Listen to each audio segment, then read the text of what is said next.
Moral hazard. Moral hazard occurs, but before we go into what moral hazard is, we are still talking about information failure. And whenever there is information failure, anything could happen. We won't be able to maximize our welfare. We won't be able to take decisions that are going to be satisfactory to our own upgoing or upkeeping. So for moral hazard simply means that certain individuals are taking a decision without taking care of the consequence. As an individual, I'm here, I have to take decisions about what I do. But if I have to pay the price of whatever happens based on the decision I take, I will be cautious. I will take my time to take such decision. I won't just take the decision. But if I know that, stop writing please. But if I know that someone else will pay for the decision I take, then I won't care.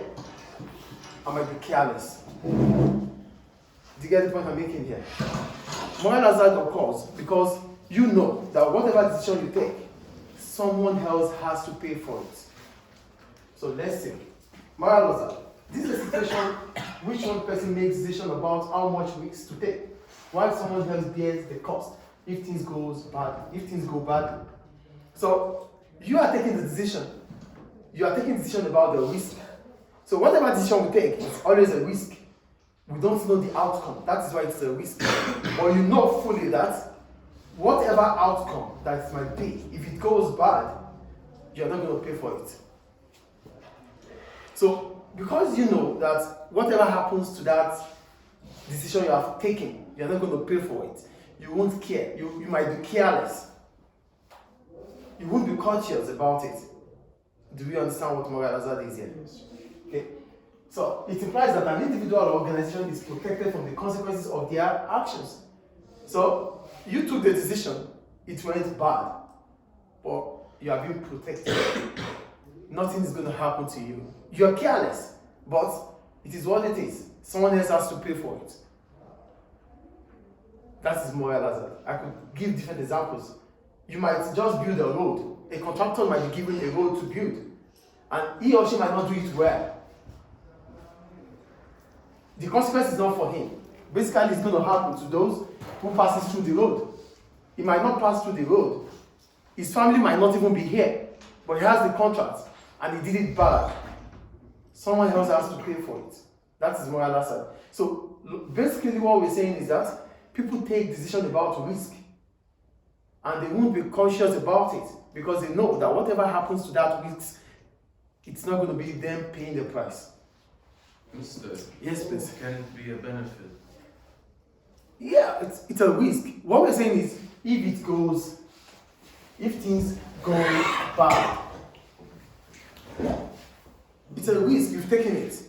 So the outcome should be positive. That is what we are all expecting. I will not allow you to take a decision if I know that the outcome is going to be bad. But what we're saying is, I might have more information that you do have, and I am taking the decision, but you are going to bear the risk or the consequence of that decision. Do you get what I'm saying here? The outcome might come positive, good for everybody. But if it goes bad, it is not going to be me paying the price, though I made the decision.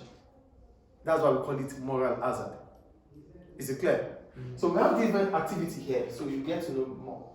So look at this activity. The first one is said, for each of the following situations, explain why there might be an example of a moral hazard and what the outcome might be for the parties involved. Civil servants who have secured jobs for life. Civil servants, these are government workers. They work for government.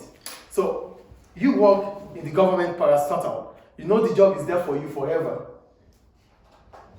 There could be moral hazard. How? You might be inefficient. Yes or no? Yes. You know the job is there. You don't have to work hard. Stop writing, please. You don't have to work hard to keep the job. Unlike me working in a private enterprise that I know that if I don't do it well, I might be kicked out. Do you get it here? But because I know that the job is there forever, I might be inefficient. I might not put effort into the job. As a result, the outcome might be negative. Do you understand? Because you know your job is safe, it's secured. you're not putting effort. So if you are not efficient, being efficient, not efficient, you don't pay the price. Taxpayers are the ones that raises funds for government. But you will get the salary, doing it well or not doing it well, in as much as your job is safe. Some people might put effort in jobs, in doing their job well, because they know if they don't do it well, they might be kicked out of the job. But when you know that the job is secured forever, you might not put effort. That's the moral hazard. Do we get it? The second one, state provision of free health care. The government provides health care for everybody. There could be moral hazard. How? Government pays for this health care. You might become careless. You start smoking around. You don't care about your health anymore. You know, whatever happens to you, you could go to the hospital for free. You become careless about your health because you know that whatever happens, government pays for it. Is that not moral hazard? Is it moral hazard or not? Yes, it's Good. The third one, welfare benefits for the unemployed. Because you're unemployed, that's a social benefit. Because you're unemployed, you get a benefit because you don't have a job.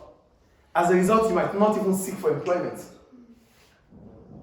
You know, every month that passes by, at the end of the month, you have a job, you don't have a job, you get paid for it. So you could take a decision about not finding a job anymore. Because you know, at the end of the month, you get paid. Moral hazard. I declare. So that's all about moral hazard. Any question about it? Yes, please. So you know how if you live in a council house, like for example in the UK, you get paid. Even if you don't have a job, you stay at home, you get paid. Sure. Okay, does the payment differ depending on the person? Well, I believe whatever payment it is, it's going to be for a specific period of time. If not, there will be moral hazard. Whatever government benefit is, there's always how do I put it? There's always condition attached to it. They won't do it forever. Because if government continues to give benefits to virtually everybody, They go broke. people will not even seek employment. Some people don't even want to work. Despite the fact that there is job available, they don't want to work. Now they have unemployment benefits. They would never try to work at all. So whatever decision might be, in as much as you are not going to pay the price of your decision, there will be moral hazard. That is the moral of the story. Clear now? So that takes us to, I think moral hazard is clear. So we go to